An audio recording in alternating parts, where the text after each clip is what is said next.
Welcome, friends. Tonight we bring you quite possibly the most unlikely friendship yet. Hillary Rodham Clinton and Donald J. Trump.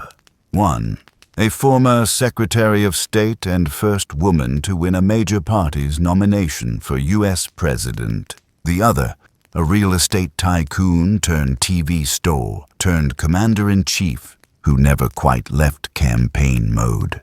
It sounds absurd. But somehow, through stalled elevators, snack diplomacy, whispered regrets, and a shared addiction to legacy, they do.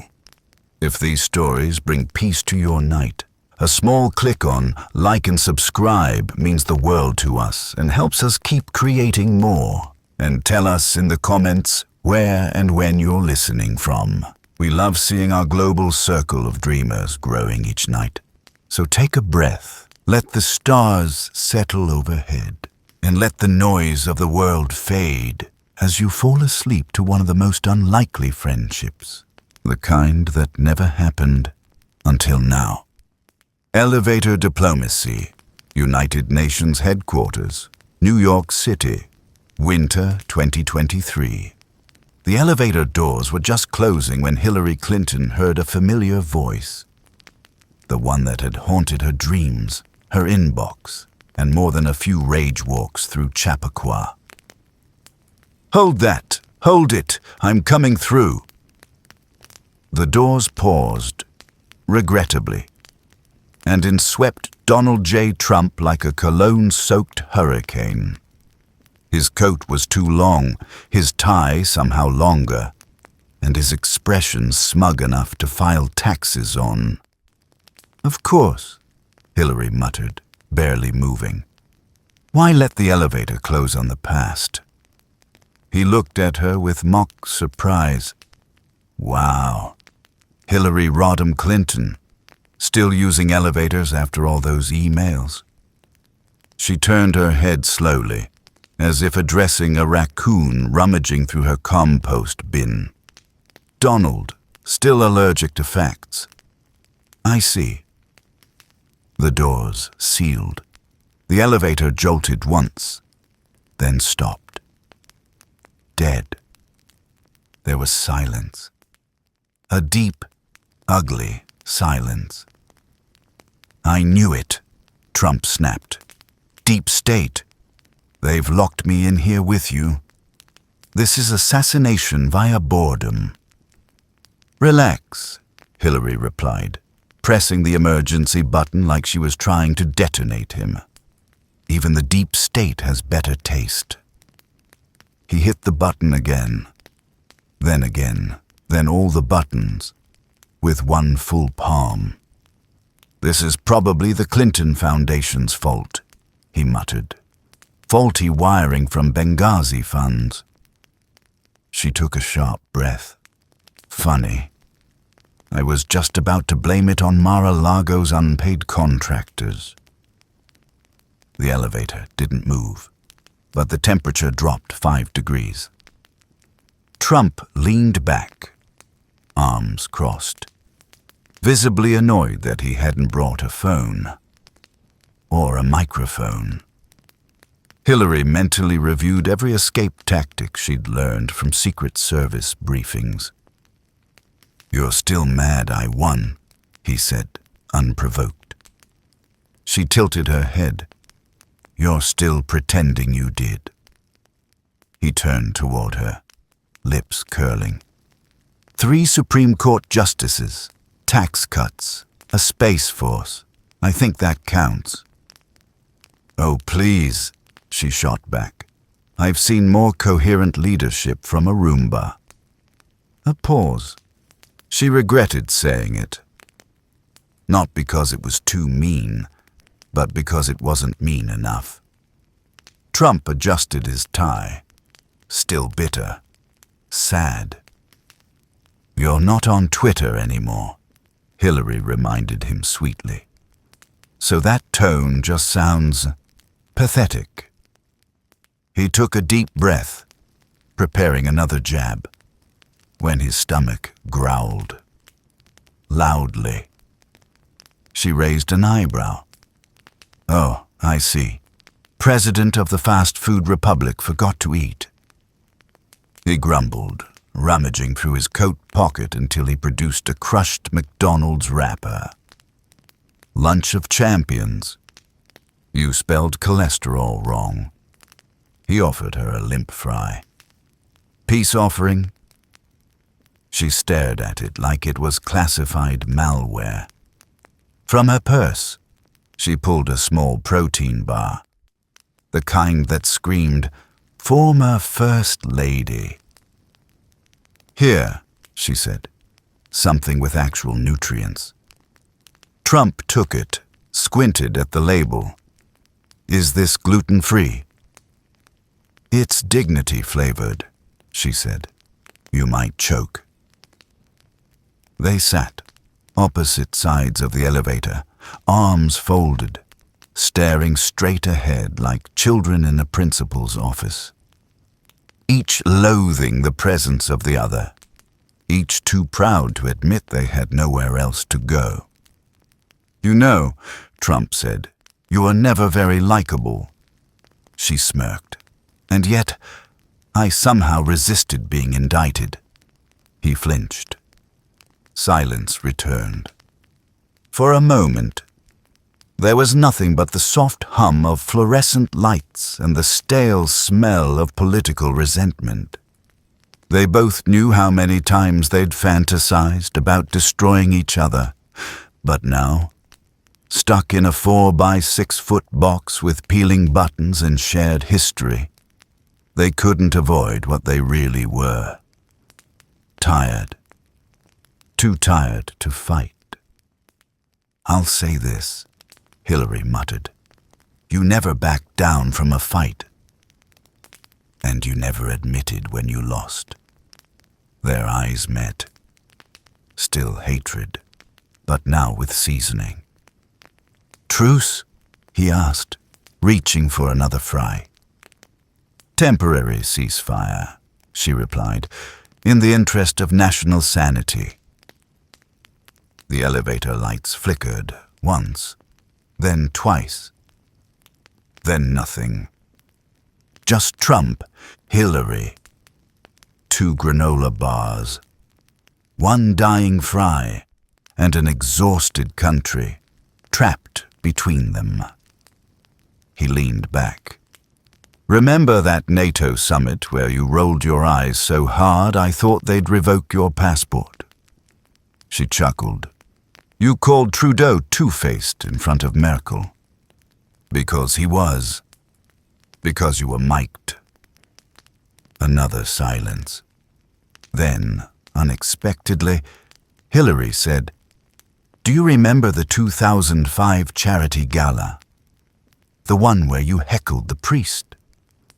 "He was rambling," Trump exclaimed. "I gave that room energy." "You gave it indigestion." They both smirked. Enemies.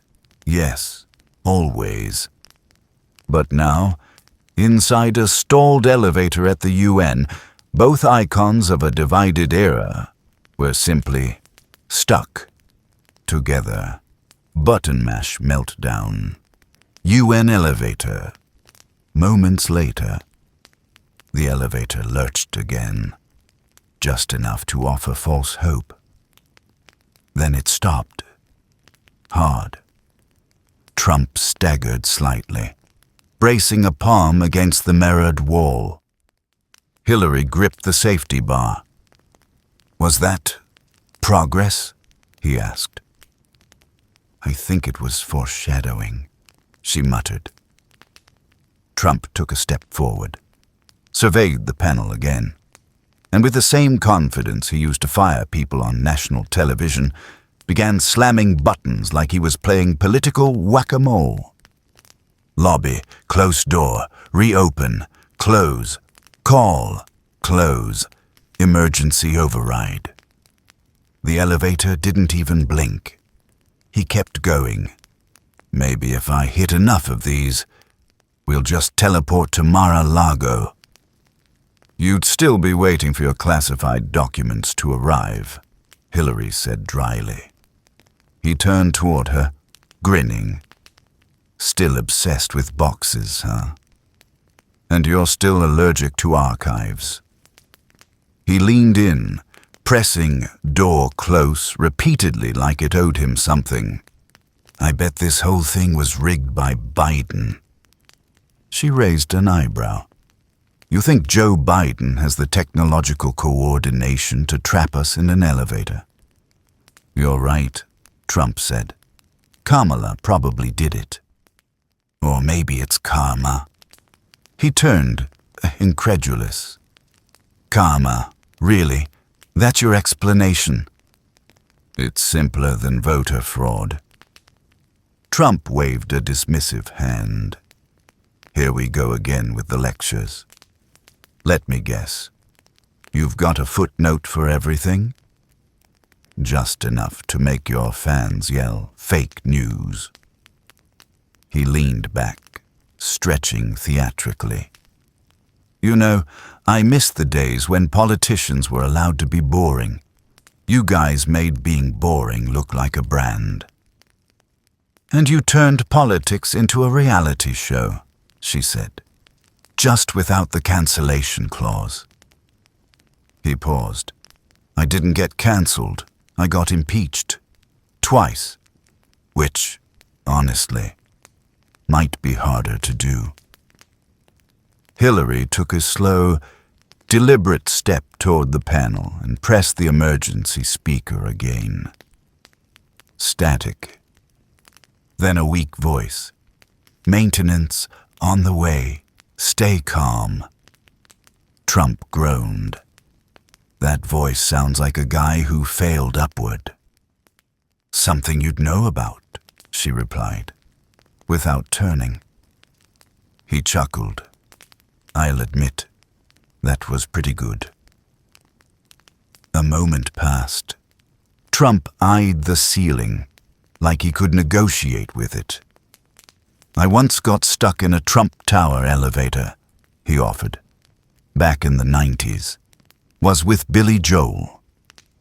Hillary turned. And? He played pressure on his phone and we sang along. You sang Billy Joel, she said, genuinely stunned. Sure. I even tried the high notes. Nailed 'em. She looked skeptical. Okay. I growled them, but still. They both looked up as the light flickered again. One long, dramatic pulse. Then back to dim. You'd think for all this high diplomacy, Trump said, they'd at least fix the power. You spent 4 years undercutting every global institution, Hillary said. Why are you surprised no one called the electrician? He smirked.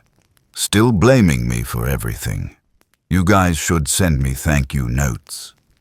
I got more Americans to vote than you ever did. You got them to vote out of fear. You tried to get them to vote out of guilt. She paused. That's not entirely wrong. He blinked. Guilt over apathy. Guilt over inaction. I believed in appeals to responsibility. Turns out people wanted rage. He crossed his arms.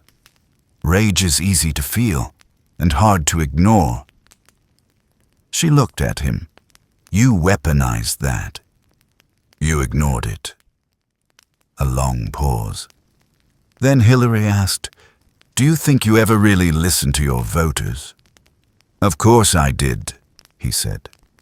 I mean really listened. Not performed for. Not echoed. Listened.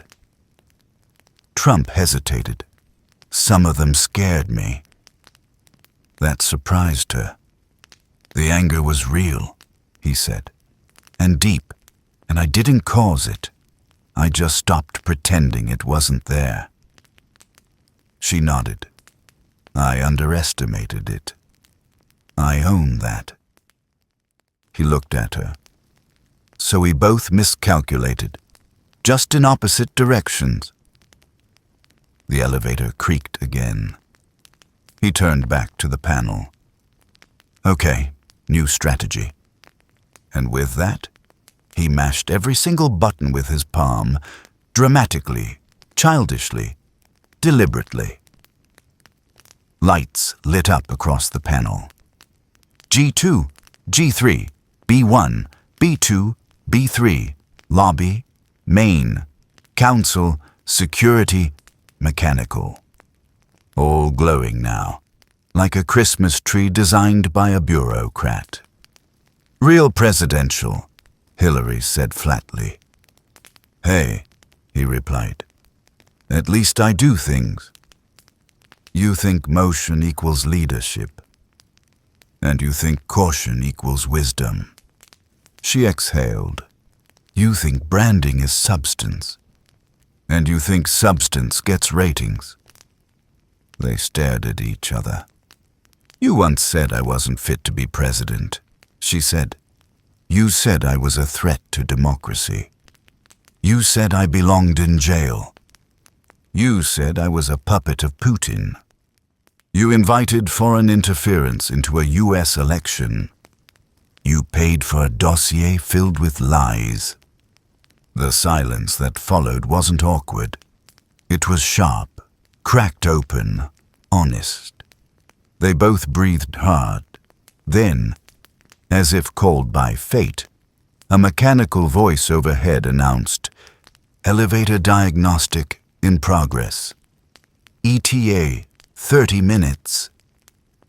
Hillary leaned against the rail. 30 more minutes? Could be worse, Trump said, sitting on the floor with a huff. Could be Congress. She chuckled, unexpected, short. Then she followed suit, sitting across from him. For the first time in over an hour, they weren't standing or sparring. Just two people who had once stood on the most powerful political stages in the world and now couldn't even descend 4 floors. You know what I miss, he said, staring at the buttons. Air circulation, she guessed. Rallies, he said. I miss the energy. She nodded. I miss walking into policy briefings and knowing everyone in the room actually read the memos. He laughed. I used to skim them during commercials. I used to mark them up with notes, color-coded. Of course you did. She gave a small smile. I still have binders of old legislation drafts. Sometimes I reread them. Not because they matter now, just because they mattered then. He tilted his head. That's kind of sad. It's kind of normal. He looked at her. You ever feel irrelevant? Every day, she said. He was quiet. Then, same. They sat like that, floor to floor. Silence. Finally not hostile, just worn. You think it was worth it? She asked. The campaign, the job, the mess. All of it. He thought. Really thought. I don't know, he said. But it was never boring. True, she whispered. Then Trump reached into his coat and pulled out a miniature ketchup bottle. She stared. He grinned. Emergency stash. For steak or boredom. She reached into her purse and pulled out a tea bag. He squinted. You're kidding. Peppermint. You're so you. She smiled. And you're so you. They stared at each other, amused, exhausted, unlikely. Then, in perfect synchronicity, they both said, I shouldn't be here with you. But they were. Debate ghosts. Still in the UN elevator, flashbacks, memories, verbal minefields. The elevator settled into a humming silence. Not the kind that invited peace, more like a tension coiled too tightly to move. Trump leaned back against the wall and cracked his knuckles. "You know," he said, "I've watched those debate clips. The ones where I hovered behind you like a Secret Service agent with a grudge." Hillary didn't flinch. I remember thinking, should I turn around and say something? But I knew if I did, the headline wouldn't be about you. It'd be about me being emotional. He tilted his head. "You would have looked tough." "No," she said. "I would have looked shrill, over-prepared, unlikable." He raised an eyebrow. "You were over-prepared." "And you were underqualified," she snapped. "America loves an underdog." "You were never the underdog," she said. "You were the chaos candidate, the Molotov cocktail in a red tie." He smiled, and I got thrown straight into the Oval Office. Hillary sat down slowly, knees stiff. I sometimes wonder what it would have been like if we'd never run against each other. "You mean if we just passed each other at ribbon cuttings and charity galas?" "Maybe," she said. "Maybe we could have tolerated each other in small doses." "Speak for yourself. I'm delightful in small doses. You're toxic in homeopathic quantities." He laughed. She looked at her hands. "After the loss, I walked in the woods for weeks, literally. I kept thinking, what did I miss? What did I ignore?" "You ignored how mad people were," he said. "At the system, at being talked down to. And you exploited that anger." I reflected it. "You monetized it." He shrugged. "Can't argue with capitalism." There was a pause. "I had a bottle of champagne ready," she said softly. "We didn't open it. Not that night. Not ever." He squinted. "I had a red baseball cap ready. Wore it the next morning, while brushing my teeth." She laughed. "Of course you did." They sat in a strange calm, a memory-laden truce. "I kept all the thank you notes," she said, "from little girls, from women who said I gave them hope." "That's nice," Trump said. "I got letters too." She looked up, surprised. From small business guys, from coal workers, from guys named Bubba with truck repair shops who felt like someone finally saw them. She nodded. "So maybe we both represented something?" He nodded, even if it wasn't the same thing. "I gave my concession speech in purple," she said. "Unity color." "I tweeted in all caps," he replied. She shook her head. "We really were the worst dance partners. You kept stepping on my narrative, and you kept trying to lead with no rhythm."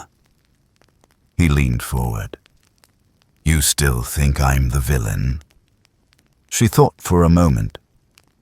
"I think you're the mirror, and that scares people, because they don't like what they see." He sat with that. "You ever think you're the mirror too?" She sighed. "Sometimes. But mine reflects the parts people want to fix. Yours reflects the parts they want to hide." "That's poetic," he said. "And a little rude." Truth usually is. They looked at each other, eye level now, neither standing above the other. just two former adversaries, boxed in by steel, time, and what-ifs. "Do you miss it?" she asked. "The power?" He smirked. "I miss the plane, the music, the rallies." She smiled faintly. "I miss the policy meetings, the briefings, the boring stuff no one claps for." He chuckled. "We're so different." "And yet," she said, gesturing around the stalled elevator, "we ended up in the same box." Just then, a faint mechanical whir sounded above them. The lights pulsed again. Somewhere, something was thinking about moving, but not yet. "Do you think we'll be remembered?" she asked. He grinned, infamously. She nodded. "As long as it's not forgettably." Agreed. And then, perhaps the strangest thing yet, Hillary reached into her pocket and offered him a breath mint. He took it. "Thanks," he said. "Don't thank me," she replied. "Just don't breathe near me." Holding pattern. Stalled. Still no rescue. Still no escape. Time passed differently inside the elevator. Not faster, not slower, just sideways. Trump lay on the floor now, using his coat as a makeshift pillow. Hillary had migrated to the opposite corner, legs crossed, sipping water from a mini bottle she fished out of her purse like a magician pulling out foreign policy. The emergency speaker had gone silent again, probably union-mandated. "You think they forgot us?" Trump asked Ed, staring at the ceiling. "No," Hillary replied, flipping through a laminated UN safety brochure. "They're just not in a hurry to rescue irony." "Maybe this is some elaborate metaphor," he said. "Two political enemies trapped in a box of their own making." She glanced at him. No metaphor necessary. Just bad engineering and worse luck. "You think it's symbolic that we're stuck between floors?" "I think it's symbolic that neither of us can stop talking." Trump shifted. "I always hated being still, even as a kid. My dad used to say, 'You stop moving, you stop winning.' My mom used to say, 'Stillness is strength.'" Sounds like she'd be terrible at TV. She was. Silence returned, a kind that hovered. Hillary eventually spoke. "You remember that inauguration?" He grinned. "Mine? The one with the biggest crowd ever?" She squinted. "The one with the most aerial disputes since the Wright brothers." He chuckled. Fake news had to invent new lenses just to downplay it. "You had fewer people than the 2013 Metro ridership average." He shrugged. "But more than your book tour." She almost smiled. "Touché." Another beat passed. The overhead light flickered again, as if trying to say, "Still here, still broken." Trump sighed. "You ever feel like history forgot how to edit?"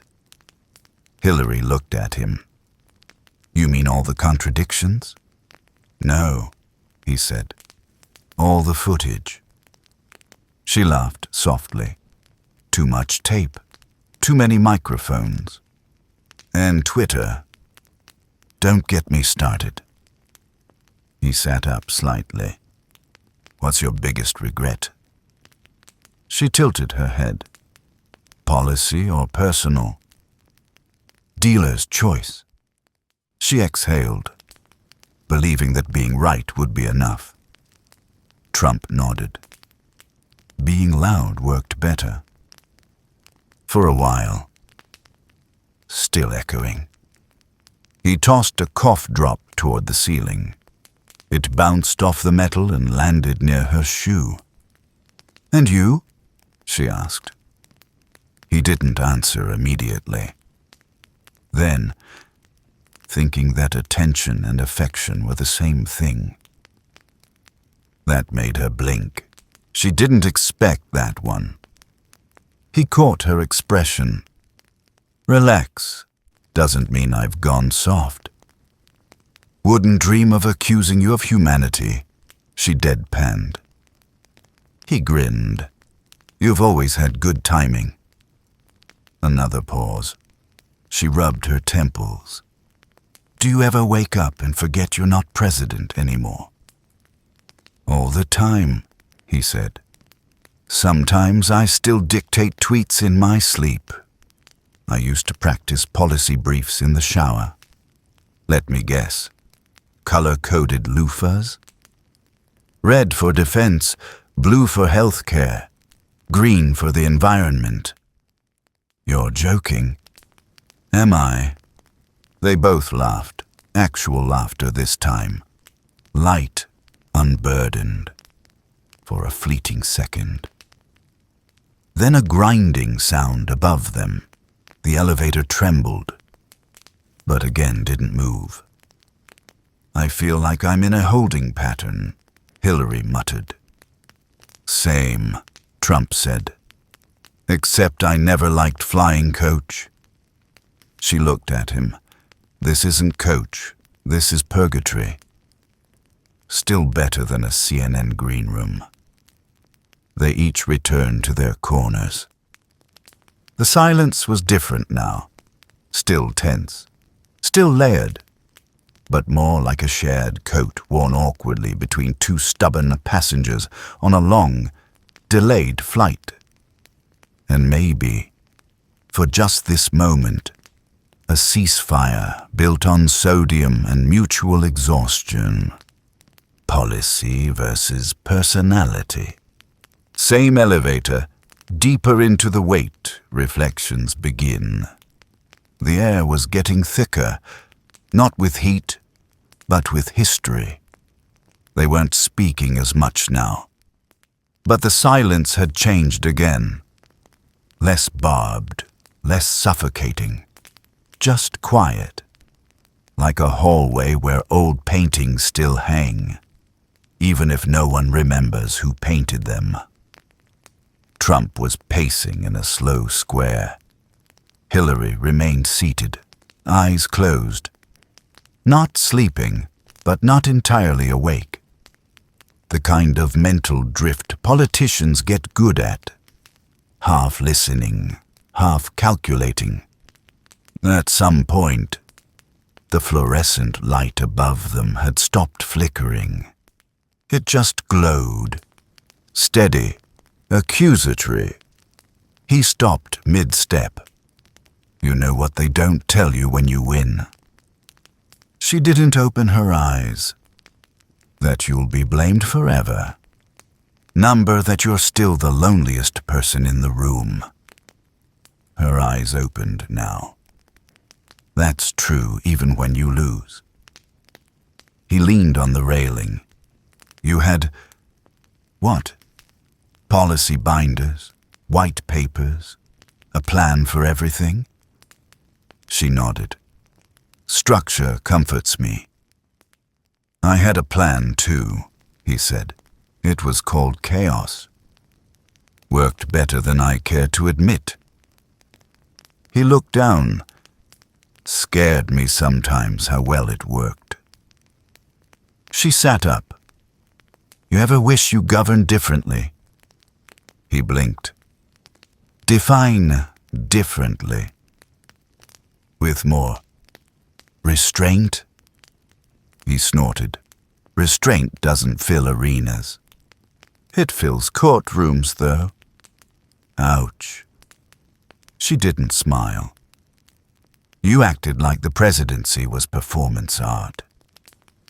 And you acted like it was a graduate seminar, he replied. She shrugged. I thought the job was about governing. I thought it was about winning. There's the difference. Yeah, he said. You tried to steer the plane. I tried to paint it mid-flight. And it crashed. Maybe. But people remembered the colors. She studied him. You know what my staff told me after debates?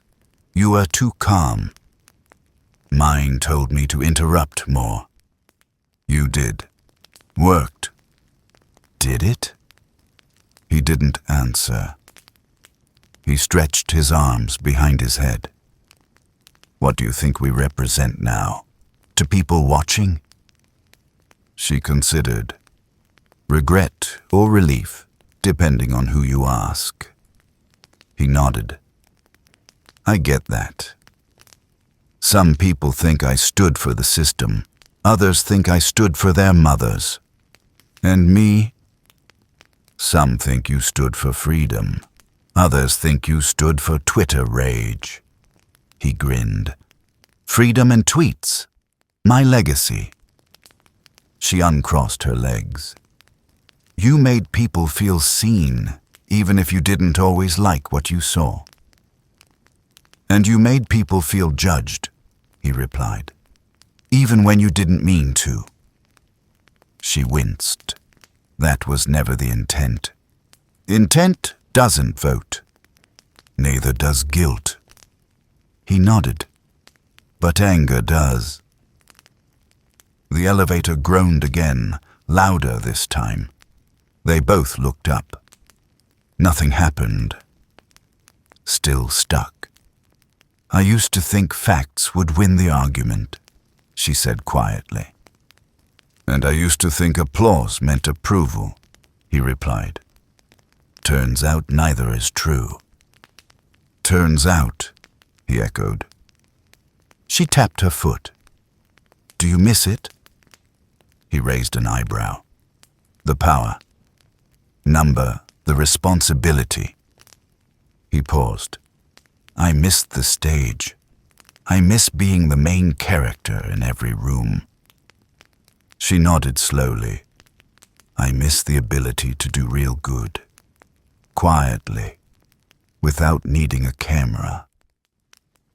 He looked away. You were always better at the quiet part. And you were louder than the room. They locked eyes, not with malice this time, but with mutual exhaustion. Two very different people who had worn the same job like wildly different coats. One tailored, one loud and oversized. You think either of us did it right? She asked. He thought about that. Number, but we both did it big. Sometimes big is the problem. Sometimes it's the point. She sighed and leaned her head back against the wall. I tried to be prepared. He smirked. I tried to be unpredictable. And now here we are, predictably stuck. Unprepared for rescue, he added. A long, strange beat. Then, you ever think, she said, that maybe we were both symptoms, not causes? He blinked. Of what? The era, the division, the fatigue. He gave a small, quiet laugh. Maybe. But you got to admit, we made one hell of a fever. Blame game bingo, still stuck, heat rising, truth sharper. The air had taken on the weight of old grievances and flickering fluorescence. Trump fanned himself with a folded elevator safety card. Hillary had removed her scarf and rolled up her sleeves, no longer pretending this was anything but a siege of discomfort. They weren't sparring now as much as circling, like two former heavyweights who knew exactly where the bruises still lived. Trump stared at the elevator buttons. What are we up to now? Hour 2. Hillary checked her watch. 1 hour, 38 minutes. Feels like Benghazi.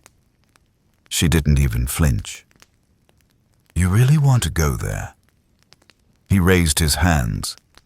Just saying, long, confusing, and nobody knows who's in charge. She glared. 4 Americans died. He nodded. And 1,000 headlines after. She took a breath. I sat for 11 hours in front of Congress. He grinned. And I watched every minute on mute. You would. I had nachos. She leaned forward. You mocked a disabled reporter. He leaned back. You deleted 33,000 emails. You tried to pressure Ukraine into digging up dirt. You funneled DNC questions in advance. You called the media the enemy of the people. You called half the country deplorable. You wanted to buy Greenland. It was strategic. It was unhinged. He shrugged. Tomato, Greenland. They both laughed, sharp. Exhausted laughs that weren't jokes so much as stabs at history. Hillary wiped her glasses. You remember Charlottesville? Very fine people, right, he said. Out of context. The context was Nazis. I condemned them, eventually. That's not a brag. He pointed. What about the crime bill in the 90s? She didn't flinch. I regret supporting it. And the super predator comment. I regret that too. He tilted his head. You're really going with regret over deflect. Try it sometime. He tapped his chin. Too boring. The silence that followed wasn't polite. It was tactical. They were mentally crossing off squares on some twisted version of a scandal bingo board. Emails. Check. Russia. Check. Stormy. Check. Benghazi. Check. Private server. Check. Janus Sciesti. Check. She finally spoke. You ran on draining the swamp, then filled it with lobbyists. And you ran on unity, then lost to me. Touché. You ever think we were just mirrors? Me, the chaos they feared. You, the control they distrusted. She paused, and both got punished for it. Trump slumped against the wall. I thought being president would be like owning a skyscraper. You hire people, tell them to fix things, fire a few for fun, collect applause. Hillary leaned back. And I thought it'd be like running the State Department. Meetings, process, briefings, accountability. Yawn. Civics. He studied her for a moment. You know, some part of me always thought you'd win. Some part of me always feared you would. That's poetic. That's therapy. She smirked. You should try therapy. I yell at golf balls, same result. She smiled, despite herself. I write in journals. Color-coded. He looked horrified. Color-coded trauma? That's worse than therapy. Whatever works. He rubbed his temples. Do you ever think about 2020? She hesitated. More than I should. I thought about running again. I know. Would you? She exhaled. I'd rather get stuck in this elevator forever. He chuckled. You kinda are. Their eyes met again. There was a strange sadness underneath the usual one-upmanship. They had both been vessels for something bigger, movements, angers, fears, hopes, and neither had come out unscathed. She asked softly, "Do you ever miss being liked?" He didn't answer right away. "I miss being needed." She nodded. "Same. And feared," he added. She looked away. "I got enough of that." He frowned. "Different kind. Same ache." The elevator moaned again. It was trying or teasing. Trump stood up and began pacing again. "Okay, let's just admit it. We were both flawed candidates. Agreed. And deeply polarizing. Accurate. And occasionally wrong." She paused. "Infrequently," he smiled. "Progress." She stood now too, stretching her back. "You think we ever really listened to each other during the campaign?" "I think we were too busy performing.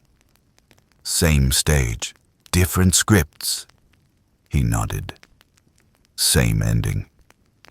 Credits rolled, no applause. Just indictments. And memoirs." They both chuckled. Trump cracked his knuckles. "You know what I'd title mine? The Art of the Elevator." He grinned. "Not bad." She thought for a beat. "Mine would be Hard Choices, the Encore." Boring. Honest? Same difference. The lights flickered again. This time, the elevator shifted, just slightly. A hum, a groan. Hope. He looked at her. What if the doors open and the press is waiting? She didn't hesitate. "Then we lie. Convincingly. Together." She smirked. "Only in this one very specific, deeply cursed situation." He nodded solemnly. "Fair. A different kind of campaign stop. Mid-elevator lull. 2 ex-candidates, 1 odd alliance." The elevator finally shifted a few inches downward. Not a full floor. Just enough to confirm it hadn't died completely. The 2 former rivals exchanged a glance. Hope? Nope. Just movement. Followed by more stillness. The United Nations building hummed faintly beyond the steel walls. But in here, it might as well have been the moon.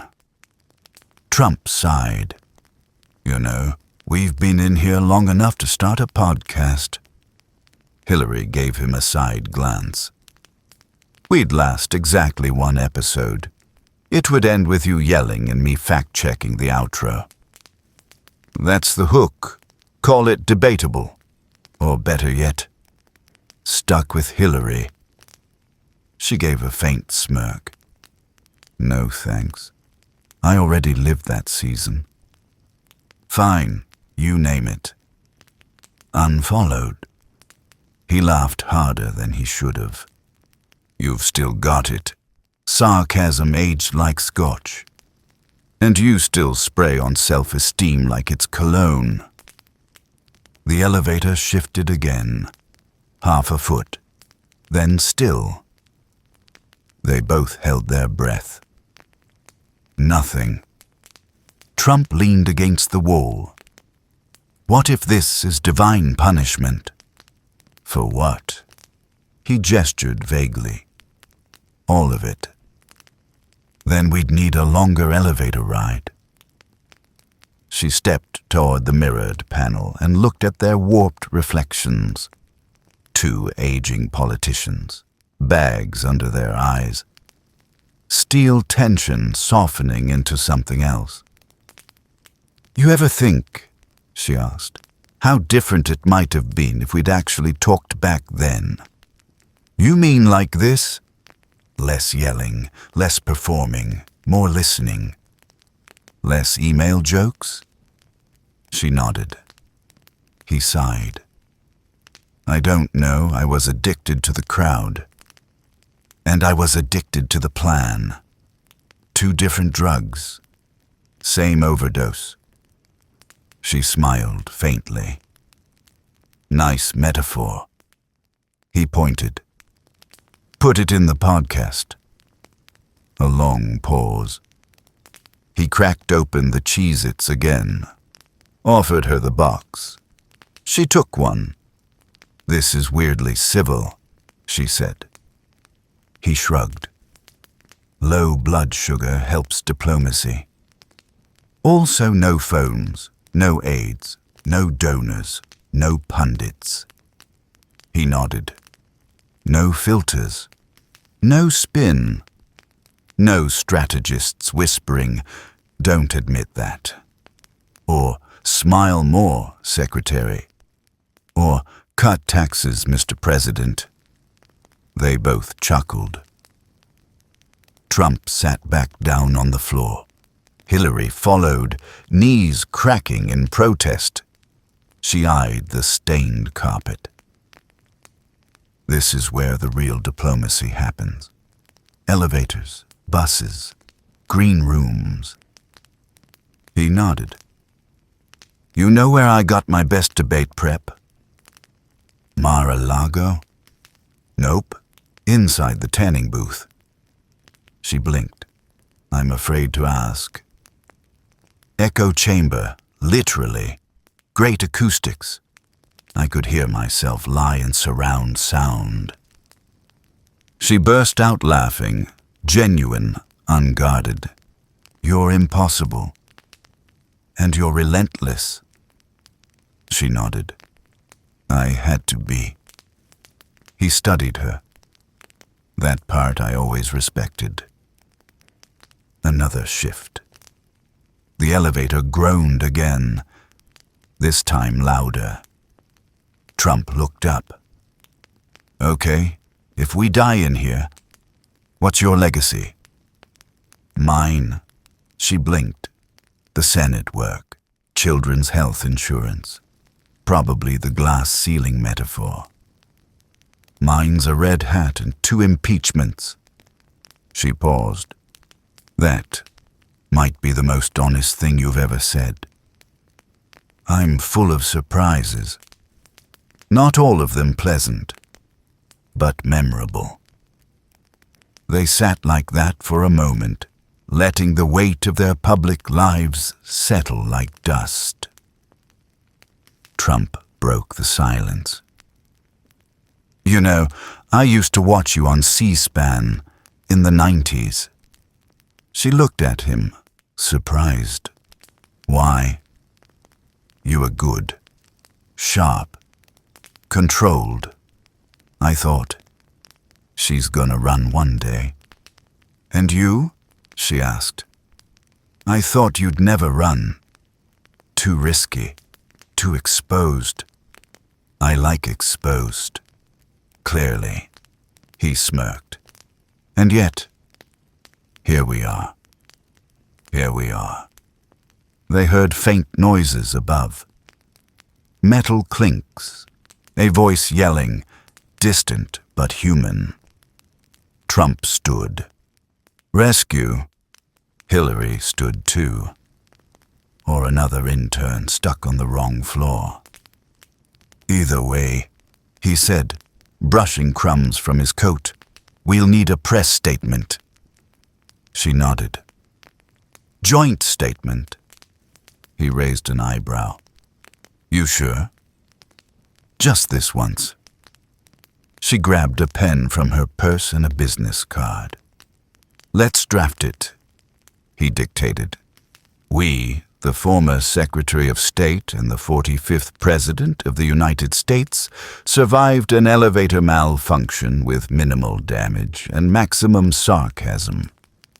She added, and in doing so, discovered that even bitter rivals can share stale snacks and uncomfortable truths.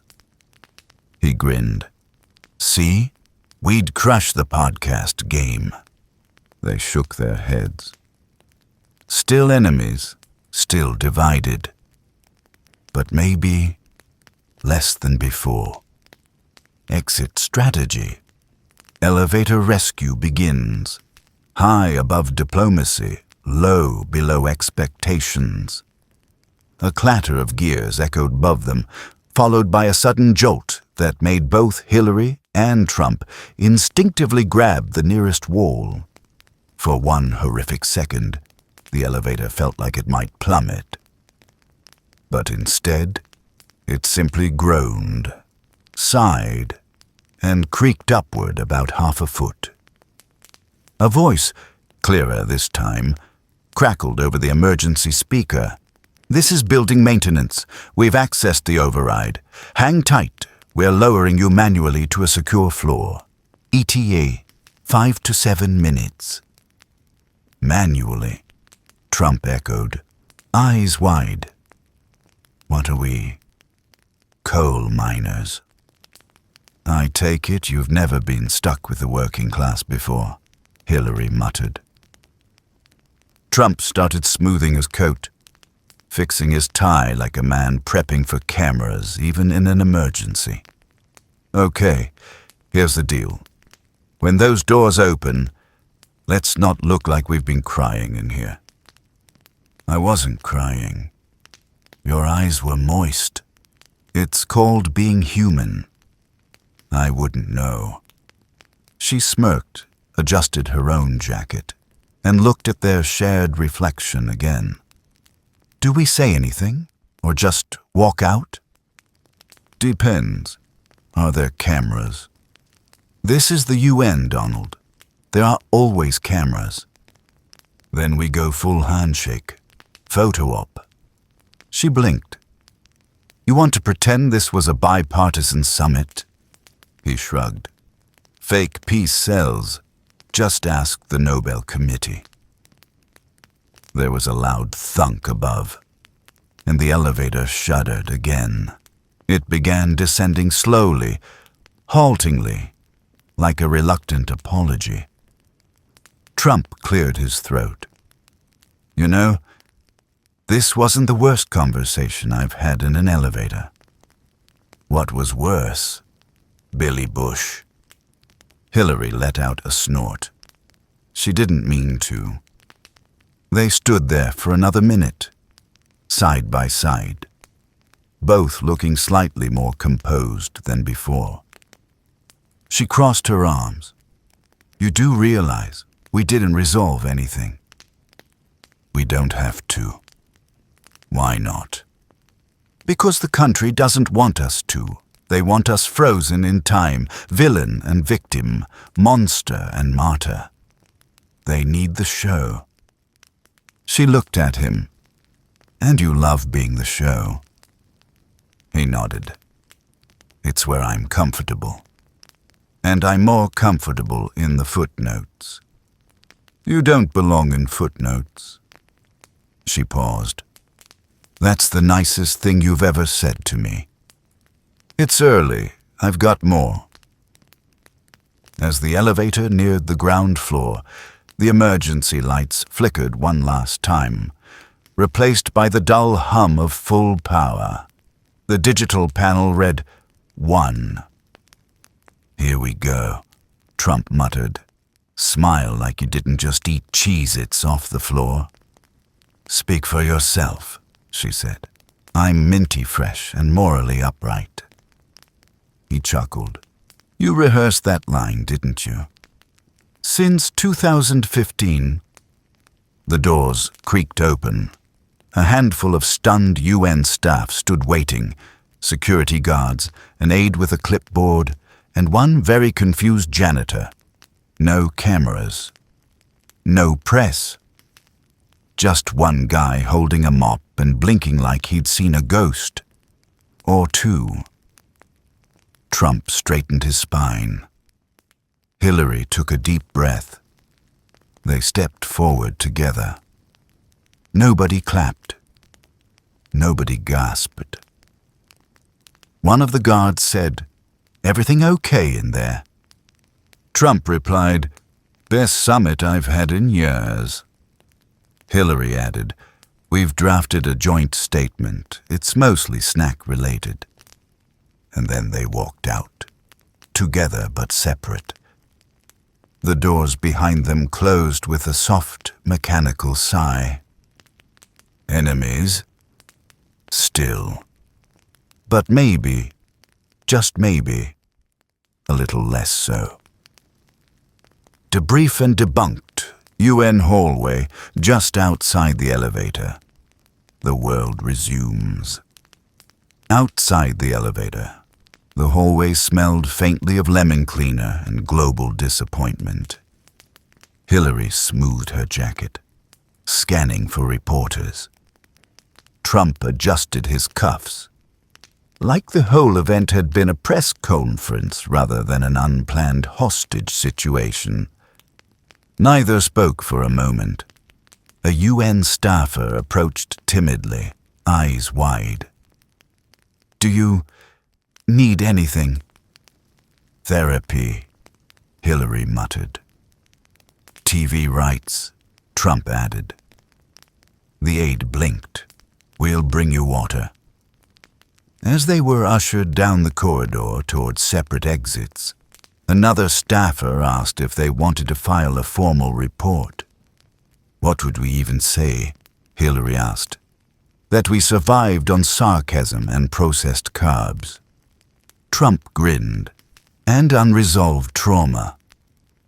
Hillary paused. "You're not wrong." Outside, the cold air slapped them like a headline they'd rather forget. Trump's limo was parked slightly crooked at the curb. Hillary's black SUV waited with its lights on, and an aide nervously clutching a tablet. "We should probably debrief," she said. "Over drinks?" he asked. She narrowed her eyes. "Over separate continents." He smirked. "Fine, Zoom it is." As they turned to part ways, she called out, "Donald." He stopped. "I meant what I said. We don't have to like each other, but we're not caricatures. Not really." He looked at her, for once not performing. "Speak for yourself. I do a great caricature." She smiled, shook her head, and climbed into her SUV. Trump lingered for a beat, then climbed into his limo, and immediately began dictating a tweet draft to himself. "Elevator diplomacy. No one's ever done it better. Tremendous bipartisan snack summit. Crooked Hillary not so crooked. Stay tuned. Needs a GIF." Back inside the building, a janitor looked into the elevator, saw the granola wrapper and empty Cheez-Its bag, and said aloud, "This place gets weirder every week." And far above, somewhere in the UN archives, the elevator footage was quietly saved under the label "Incident, Restricted Access. Do not leak until next election cycle. Laugh track diplomacy, NBC studio, empty, late-night set." The NBC studio was technically closed. The lights were off, the audience seats empty, and the teleprompters idle. But someone had pulled strings. Two someones, in fact. And now Hillary Clinton and Donald Trump stood awkwardly center stage on the set of a late-night comedy show. No makeup crew, no cue cards, just a single camera rolling for what they'd agreed would be a non-partisan moment of unity. Whatever that meant. Hillary sat cross-legged in the guest chair, her hands folded. Trump paced behind the host's desk like he owned it. You sure we're not being punked? He asked. I checked. Ashton Kutcher is safely retired, Hillary replied. They had filmed the segment an hour ago. It hadn't gone badly, but it hadn't gone well either. A few jokes, a few sincere lines about democracy, a mild jab about taking the stairs next time. The studio crew had clapped politely. The network execs had shrugged. And in the end, the decision came down, too weird to air, too confusing to explain. So it was shelved, labeled archival. But someone had saved a copy. And now the two of them were watching it back on a tiny monitor backstage, sitting on folding chairs like exiled sitcom extras. God, I blinked too much, Hillary said. Trump scoffed. I look great, but I should have done the hair fluff. Missed my moment. You said democracy was like a casserole. It is.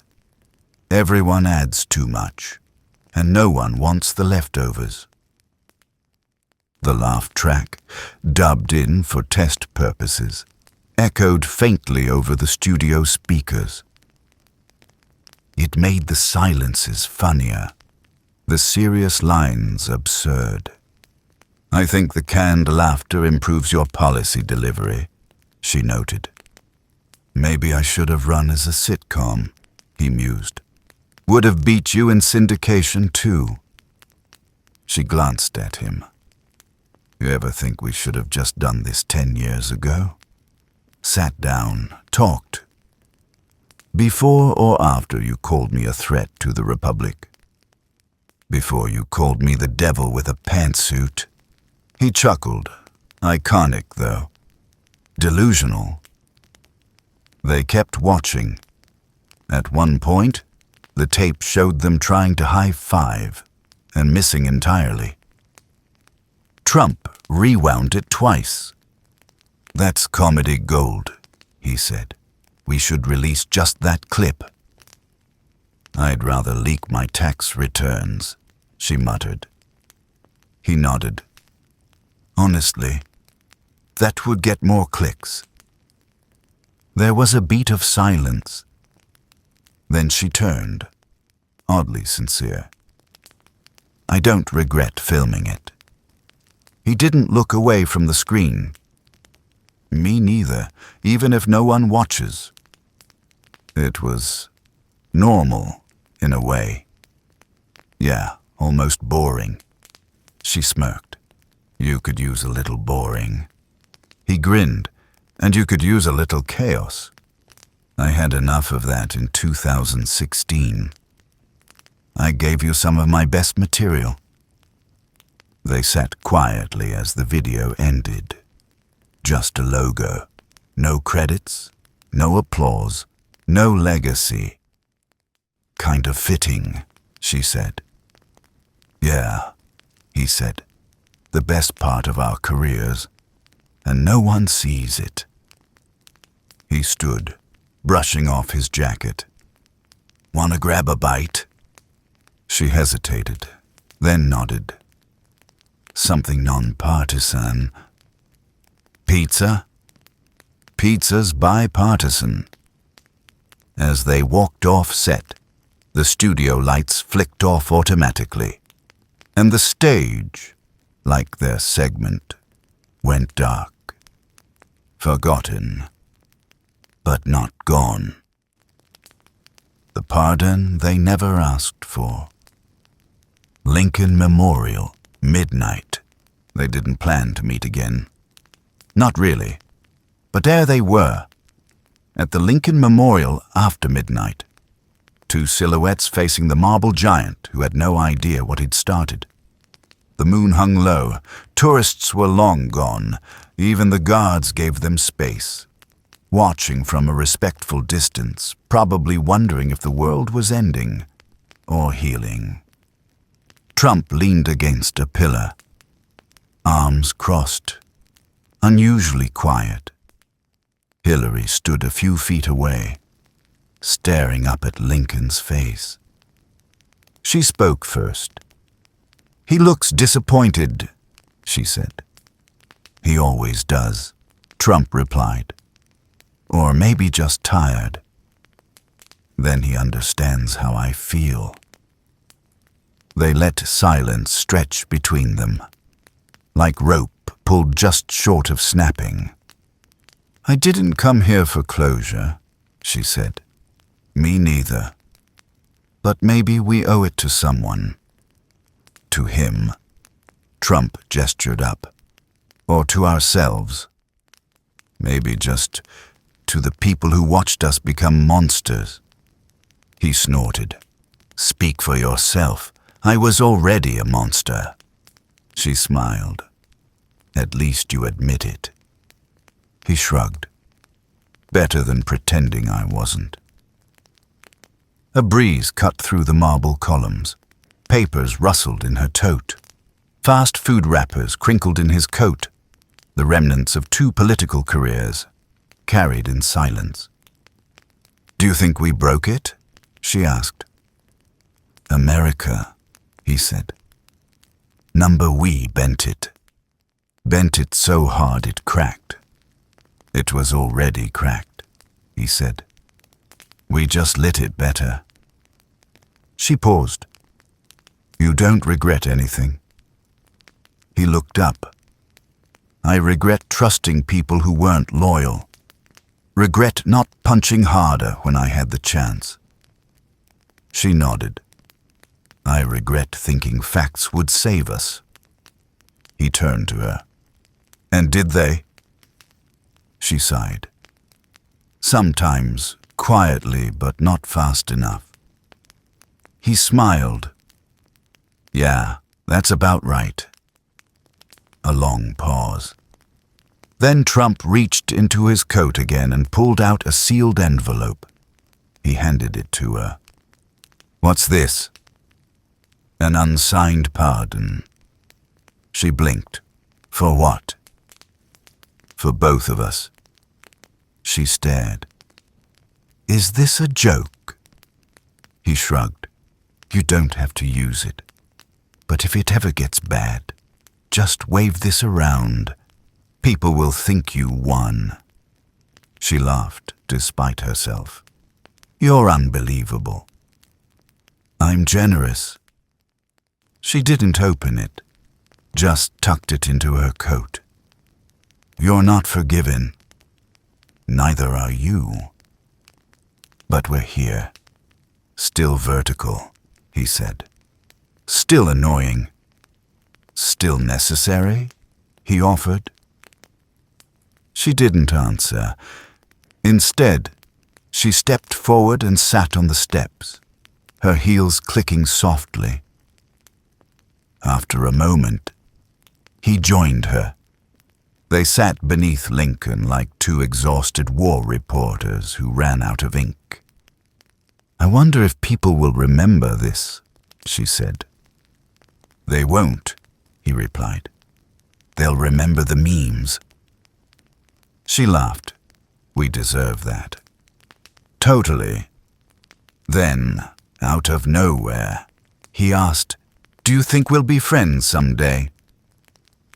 She didn't answer right away, just stared into the night, past the reflecting pool, past the politics, past everything. "Maybe," she finally said, "if we're the last 2 left." He grinned. "So you're saying there's a chance?" Final descent. Back in the elevator, briefly. Then separate exits. They returned to the elevator one last time. It had been reset. Lights glowing properly now. Soft hum returning. No drama. It opened like any normal elevator. As if nothing had happened. As if the last few hours of purgatory hadn't occurred. Trump looked at it with suspicion. "This feels like a trap." Hillary nodded. "Or a metaphor." They stepped in together, this time without commentary. No slammed buttons, no insults, just quiet. The elevator began to descend. Smoothly, predictably, no jerks, no groans, just a gentle hum. "I thought we'd end up yelling again," Trump said. "You tried," she said. "I held back." She looked over. "That's what holding back looks like." He smiled. "You got under my skin, you know." "You were born with no skin," she said. "Just ego." They both smiled, tired, honest ones. Not for cameras, not for donors, just for each other. The doors opened at the lobby. Photographers waited, aides waited, motorcades idled. Reality resumed. Trump straightened his tie. "Think they'll spin this?" "Absolutely," she said. "Someone's already writing a think piece called Enemies in the Elevator, a metaphor for America." He rolled his eyes. Boring headline. "What would you call it?" He paused. "Cheez-Its and compromise." She nodded. "Better." They stood there a moment longer, just inside the open doors. Neither moved. "You know," he said, "if we ever do end up in an elevator again." "Take the stairs," she said. He grinned. "That's fair." Then they parted. No handshake, no promise of civility, just a nod. A moment, a truth between rivals who'd stopped shouting long enough to see the cracks in each other's armor. Outside, the wind picked up. Cameras flashed. 100 narratives sprang into being. None of them knew what had really happened in that stuck elevator, and neither of them would ever really tell. But every now and then, late at night, when Hillary sipped her tea and Donald unwrapped his fast food, they'd think about it. Not fondly, not bitterly, just honestly. 2 people, 1 elevator, and 12 floors of something like understanding.